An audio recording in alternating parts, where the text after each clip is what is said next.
Welcome back my dear students. आइए students, इस video में हम सिंपल पास्ट टेंस को अंडरस्टैंड करें। देखिए कह रहा है सिंपल पास्ट या पास्ट इंडेफिनिट, आप इसको कह सकते हैं, सिंपल पास्ट कह सकते हैं या पास्ट इंडेफिनिट कह सकते हैं, या आप इसे कह सकते हैं पास्ट सिंपल। इन तीनों नाम से आप इसको बोल सकते हैं। देखिए कह रहा है सिंपल पास्ट या पास्ट इंडेफिनिट या पास्ट सिंपल हम किन कंडीशंस में यूज़ करते हैं, ये आपको सबसे ज़्यादा समझने की ज़रूरत है कि हम पास्ट टेंस का इस्तेमाल कब करते हैं। एक थिन लाइन ऑफ डिफरेंस होता है पास्ट टेंस में और पास्ट परफेक्ट टेंस में, ये भी आपको और हमें समझना है कि जहां हम पास्ट टेंस का इस्तेमाल करते हैं सिंपल पास्ट का, वहीं पास्ट परफेक्ट का, और डिफरेंस कैसा है ये आपको ध्यान देना है। देखिए कह रहा है simple past refers actions completed in past often with adverb or adverb phrase or without them। तो कह रहा है पहले तो सिंपल पास्ट का इस्तेमाल कब किया जाता है, ऐसे एक्शंस को बताने के लिए जो क्या है वो पास्ट टेंस में ख़त्म हो चुके हैं, वो एक्शन कंप्लीट हो चुका है।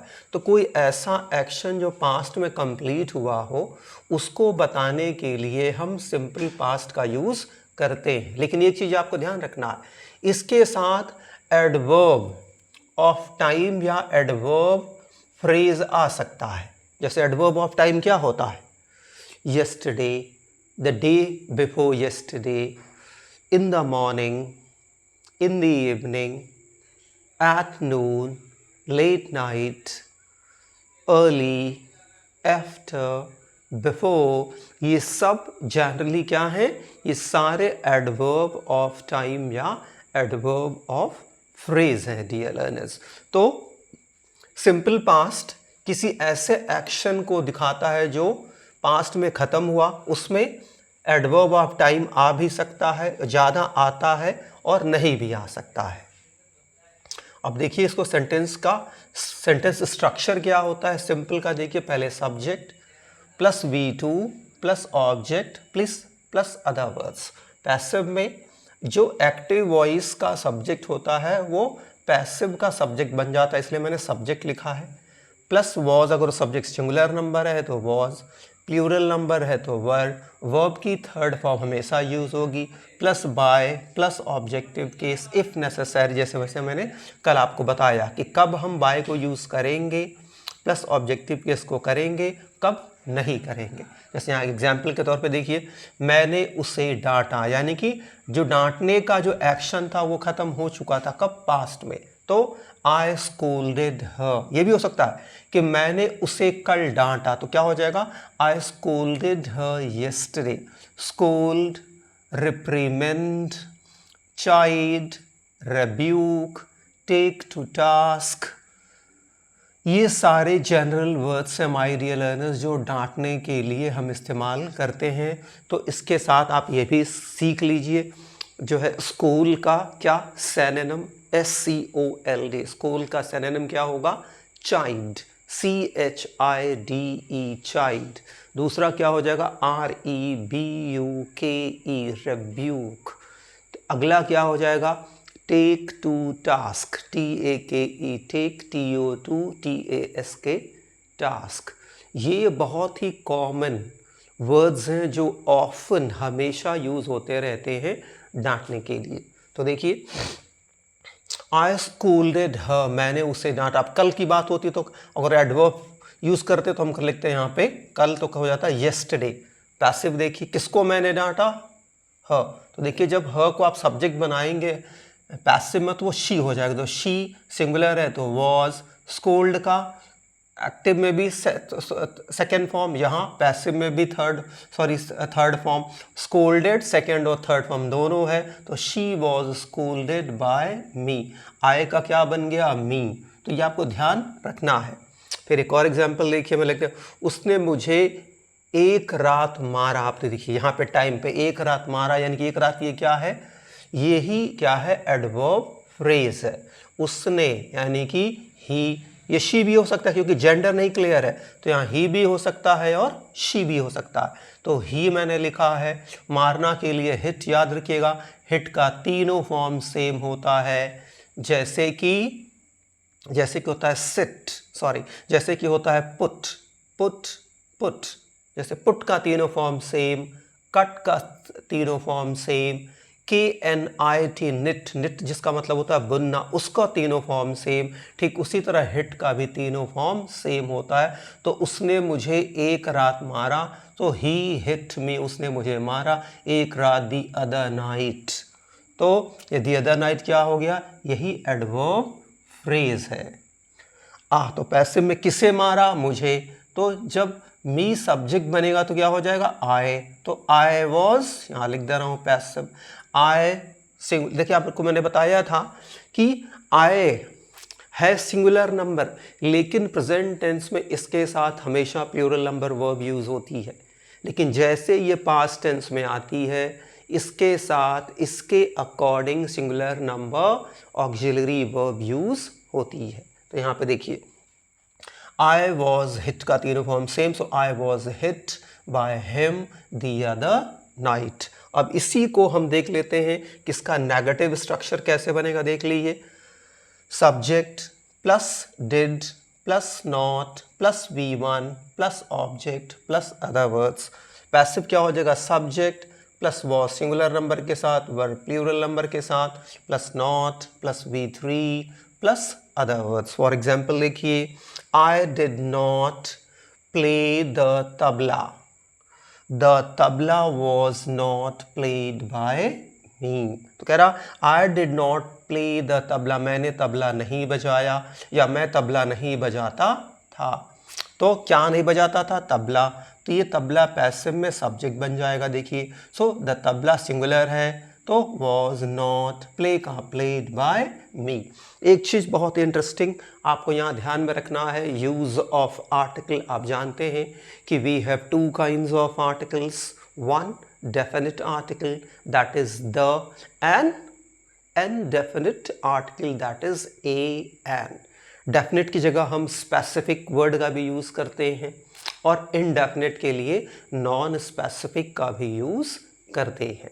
तो ये चीज़ आपको ध्यान रखना है कि जब भी म्यूज़िकल इंस्ट्रूमेंट की बात होगी, म्यूज़िकल इंस्ट्रूमेंट किसी बजाने वाले यंत्र की बात होगी, तो याद रखिएगा बजाने वाले यंत्र हमेशा डेफिनेट आर्टिकल लेते हैं। यानी कि जब भी हमें किसी म्यूज़िकल इंस्ट्रूमेंट को इंग्लिश में लिखना होगा तो उसके पहले हम द लगाएंगे। जैसे मैंने यहाँ लिखा है, देखिए कि आई did not play the tabla, tabla नहीं, तबला खाली अब लिख देंगे तो सेंटेंस गलत हो जाएगा। तो the tabla was played by me. उसी तरह कहना कि मैं बांसुरी बजाता था, या मैं बचपन में बांसुरी बजाता था, मेरी आदत ये दिखा रहा। ये आदत के लिए भी यूज, आदत दिखाने के लिए हम सिंपल पास्ट का यूज़ करते हैं। तो क्या हो जाएगा, I played the flute in my childhood, कि क्या मैं बजाता था बांसुरी का बचपन में, ये मेरी हैबिट थी जो अब नहीं है। तो I played the flute, FLUTE, flute, in my childhood, अपने बचपन में। तो क्या बजाता था, फ्लूट। इसको पैसिव कैसे बनाएंगे, क्या बजाता था, the flute, the flute passive का सब्जेक्ट बन जाएगा।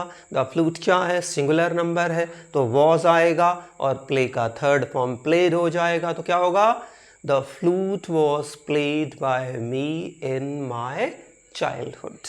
एक चीज़ और आप समझ लीजिए यहाँ पे, वो भी और बहुत इंपॉर्टेंट है। फ्लूट का मतलब होता है बांसुरी, और फ्लॉटिस्ट, FLAUTIST, फ्लॉटिस्ट। फ्लॉटिस्ट का मतलब होता है फ्लूट प्लेयर। बांसुरी बजाने वाले को एक शब्द में कहते हैं फ्लॉटिस्ट, FLAUTIST। इसका मतलब फ्लूट प्लेयर, बांसुरी बजाने वाला। याद रखिएगा ये वर्ड फ्लॉटिस्ट, इसको फ्लॉटिस्ट ही प्रोनाउंस करते हैं, कुछ और नहीं। तो ये rule my dear learners clear हो गया। आइए हम अगला रूल इसका पढ़ें, इसको हम पूरा जो है स्टडी कर लें, किसको, सिंपल पास्ट को आराम से, बिना किसी जो है जल्दीबाजी के और बिना किसी टेंशन के। और दूसरी बात डियर लर्नर्स कि ये आपका रिस्पॉन्सिबिलिटी है कि आप वीडियोस को पूरा देखें।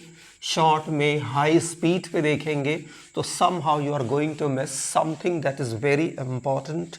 So this is my earnest advice to you to watch my video at its normal speed, at the normal speed, not at a high speed, otherwise you are going to miss something that is very important and significant.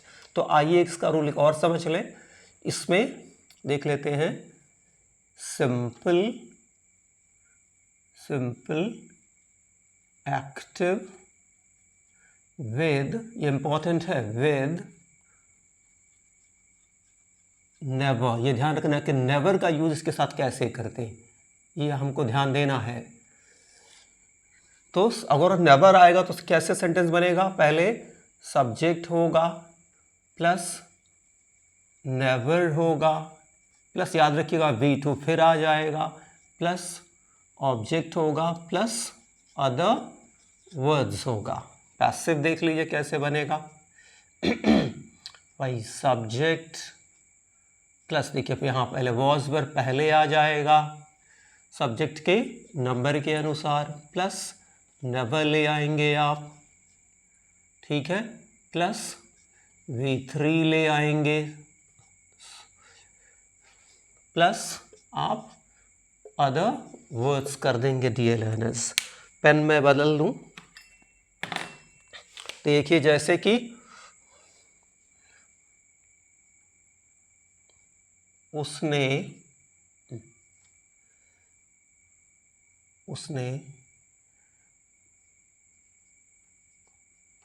मुझे सच कभी नहीं बताया, तो क्या होगा, उसने तो ही या शी दोनों हो सकता है, तो मैं ही लिख लेता हूँ, ही, फिर नेवर, बताना का टेल, तो उसका second form told,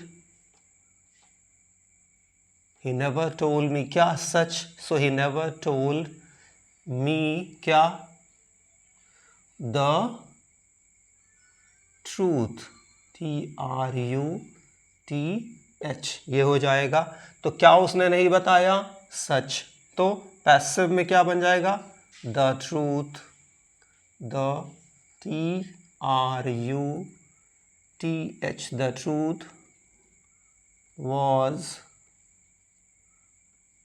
never, TOLD, told to me by him हो जाएगा। दूसरी चीज़ ध्यान रखिए, इस सेंटेंस में दो ऑब्जेक्ट यूज किए गए हैं, एक द ट्रूथ है, एक मी है, तो मैंने पहले वाले यहाँ पे द ट्रूथ को लिया है, आप चाहें तो मी को भी बना सकते हैं। तो जब मी बनेगा तो क्या हो जाएगा, देख लीजिए, उसको भी देख लीजिए, पहले फिर आई आ जाएगा, I was not, I was not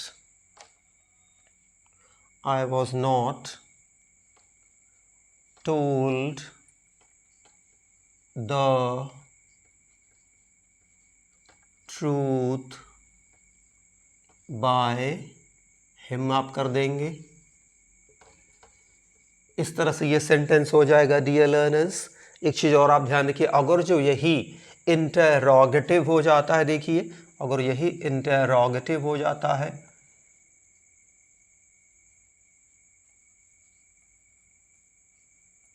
interrogative अगर होगा, एक्टिव यहाँ शॉर्ट में लिख रहा हूँ, समझ लीजिएगा, ये इंटरोगेटिव एक्टिव है ये, तो क्या होगा, पहले आप ले आएंगे did plus subject plus V1 plus, short में आपको अदर वर्ड्स लिख रहा हूँ, प्लस क्वेश्चन मार्क। अब पैसिव इसी में आपको देख लिए क्या करेंगे, पैसिव में पहले क्या आ जाएगा, was oblique were plus subject plus, आपको ध्यान रखना है, V1 plus other words plus question mark. तो एग्जाम्पल के तौर पे जैसे मैं हिंदी बोल रहा हूँ, मैं बोल दे रहा हूँ और उसको इंग्लिश में लिख ले रहा हूँ, आप इसको सुन लीजिए। क्या उसने उस लाश को दफनाया, तो क्या उसने उस लाश को दफनाया तो क्या होगा, एक्टिव देखिए, डिड ही, दफनाना का होता है bury, BURY, bury, that dead body, तो क्या है एक्टिव देखिए, did he bury that body, क्या उसने उस लाश को, यानी कि that dead body, bury means दफनाया, तो देखिए passive, was that dead body, फिर बैरी का थर्ड फॉर्म BURIED, बैरीड, यही शॉर्ट में मैं लिख देता हूँ, by him, sorry question mark.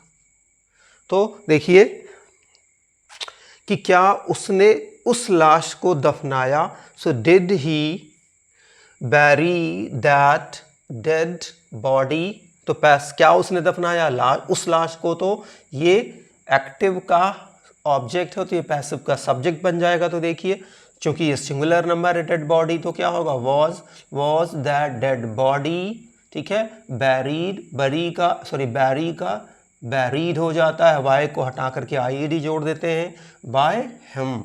एक चीज़ याद रखिएगा, BURY को हम बैरी ही पढ़ते हैं, ना कि बरी। बैरी मीन्स होता है इनटूम, बैरी का सिनोनिम भी जान लीजिए, ENTOMB, बैरी का इनटूम, या to put under the ground. तो बैरी का सिनोनिम क्या हो जाएगा, ENTOMB, लेकिन पढ़ते हैं इनटूम, बी का साउंड नहीं रहता है। अगला कह सकते हैं आप इसको, put under the ground, so bury, entomb, put under the ground. एक और चीज़ समझ लीजिए कि जब हम लाश को जो है कब्र खोद के उसे बाहर निकालते हैं, तो उस कंडीशन में कहते हैं क्या, to dig out the dead body, और टू डिग आउट का मतलब होता है खोदना, to dig out the dead body means खोद के लाश को बाहर निकालना, और लाश को दफनाना या गाड़ना के लिए बैरी या इनटूम या पुट अंडर द ग्राउंड, लाश को खोद के बाहर निकालना, तो डिग आउट द डेड बॉडी की मतलब डिग आउट द डेड, खोद के लाश को बाहर निकालना। तो ये भी लर्नर्स, डियर लर्नर्स, ये भी रूल आपको क्लियर है। आइए एक और रूल देख लेते हैं, इसका जो है इंटरोगेटिव, नेगेटिव और डबल इंटरोगेटिव का भी देख लेते हैं। ये सारी चीज़ें आपको इंग्लिश लैंग्वेज को सीखने और समझने में हेल्प करेगी। और दूसरी चीज़, जो मैं वर्ड्स बता रहा हूँ उनको भी आप बहुत ध्यान दीजिए और उनको ध्यान से सीखिए, दैट इज़ वेरी इम्पॉर्टेंट, ये ध्यान रखिए। तो अब देखिए, अगर जो यही सेंटेंस नेगेटिव हो जाए, सिंपल इंटरोगेटिव वाला नेगेटिव हो जाए, तो क्या हो जाएगा, जैसे कहना होगी, क्या उसने तुम्हें थप्पड़ नहीं मारा, सेंटेंस आपको सुनना है, क्या उसने तुम्हें थप्पड़ नहीं मारा, तो क्या हो जाएगा, पहले डिड, फिर ही या शी, फिर नॉट, थप्पड़ मारना का होता है स्लैप, या आप कर सकते हैं स्मैक, किसे, तुम्हें, तो यू। तो कह रहा है डिड ही नॉट स्लैप या स्मैक यू। तो किसे थप्पड़ नहीं मारा, यू को, तो यू इसका ऑब्जेक्ट है, तो यही पैसिव में क्या बन जाएगा, सब्जेक्ट बन जाएगा। तो यू प्लूरल है तो क्या लगाएंगे आप, वर यू, फिर नॉट, आप चाहें तो स्लैप जब लिखेंगे तो पी को डबल करके ईडी ऐड करेंगे, स्लैप्ड या smacked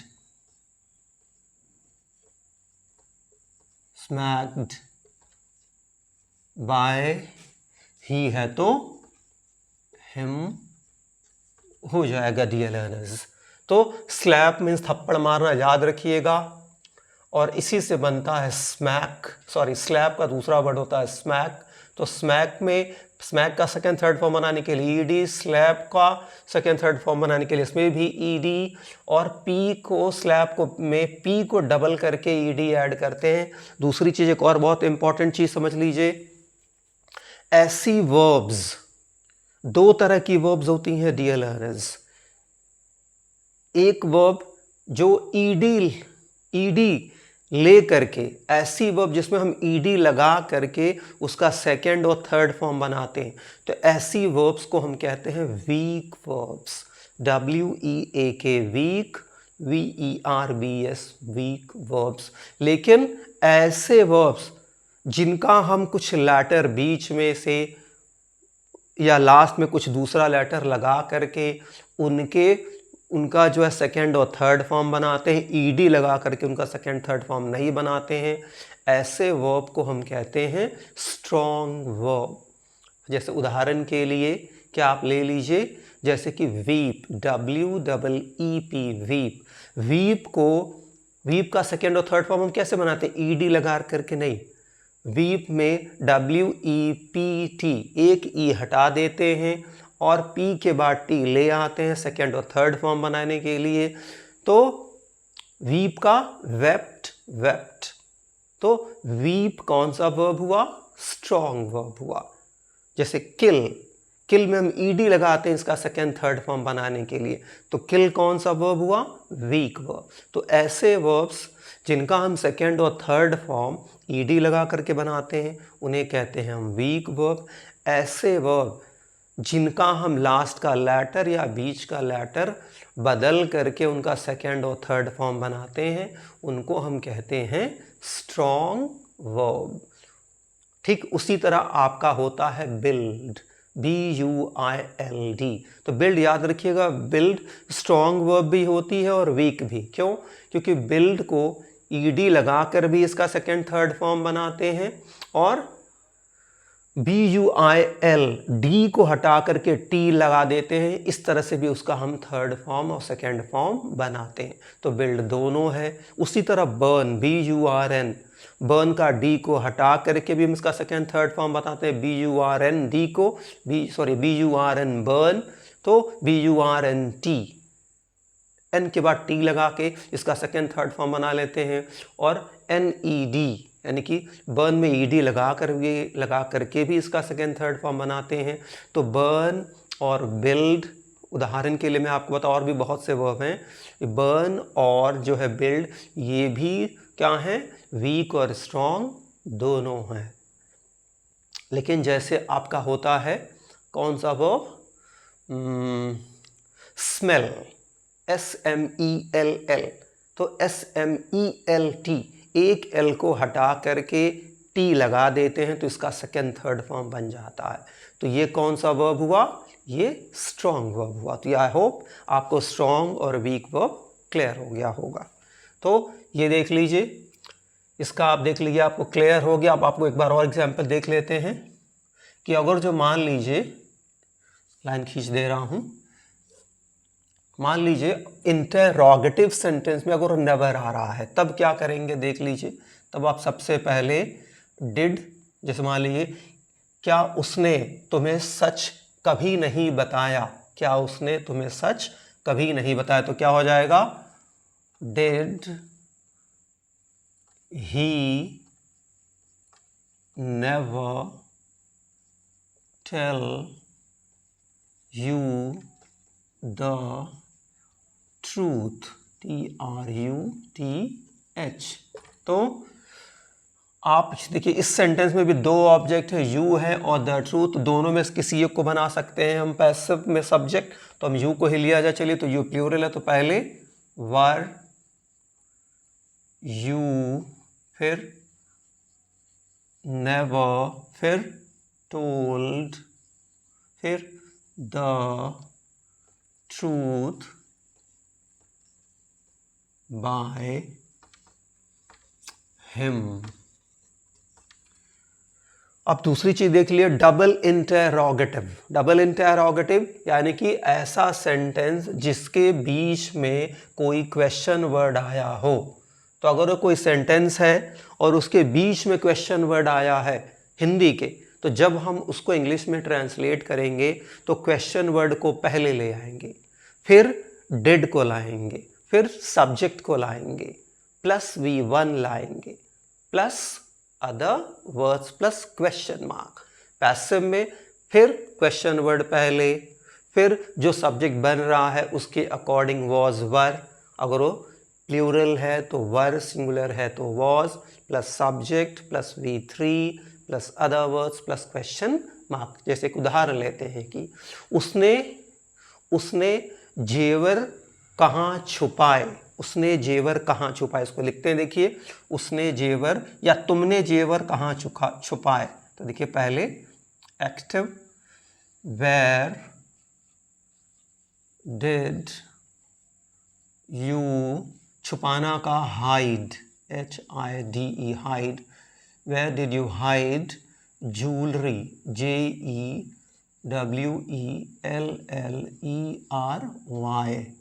so where did you hide jewellery, तुमने क्या छुपाया, ज्वेलरी की छुपाने की बात हो रही। तो ज्वेलरी एक्टिव वॉइस का ऑब्जेक्ट है, ये पैसिव वॉइस का सब्जेक्ट बन जाएगा। तो कैसे, देखिए पहले वेयर, फिर वॉज, फिर jewellery, JEWELLERY। So where was jewellery, hide का थर्ड फॉर्म होता है हिडन। ध्यान रखिएगा, hide, hid, hidden, hidden by you, इस तरह से हो गया इसका। अब इसी को मान लीजिए, इसी को हम नेगेटिव बनाना हो तो कैसे, जैसे कहना होगा कि उसने तुम्हें, या तुमने, माँ ने तुम्हें खाना क्यों नहीं परोसा। इसी सेंटेंस को लिखते हैं, माँ ने तुम्हें खाना क्यों नहीं परोसा। तो पहले एक्टिव लेते हैं। देखिए, माँ ने तुम्हें खाना क्यों नहीं परोसा, क्यों वर्ड आया तो सबसे पहले आप क्यों लाएंगे, वाई, फिर डिड, फिर मदर, फिर परोसना का serve, SERVE। So why did mother, sorry यहाँ पे नॉट है, तो why did mother not serve you, क्या, फूड, क्वेश्चन मार्क। तो मान यहाँ पे देखिए, यहाँ पर भी इस सेंटेंस में भी दो ऑब्जेक्ट है, यू है और फूड। दोनों में से आप किसी को क्या बना सकते हैं, सब्जेक्ट बना सकते हैं। तो हम यू को ही बनाएं। चलिए, तो देखिए पहले वेर, फिर चूंकि हमको यू को सब्जेक्ट बनाए तो यू प्लूरल है तो वर, फिर यू, वाई वर यू, फिर नॉट, फिर सर्व का थर्ड फॉर्म सर्व्ड, फिर क्या, फूड, क्या, by mother.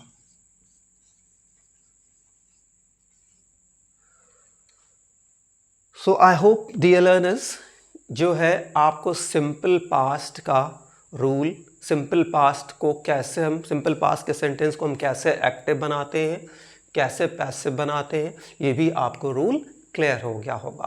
Provided that you have some doubt, feel free to write me. So my dear learners, that's it in this video. Very soon we shall meet once again with with one more new topic. Till then, bye bye. Thank you.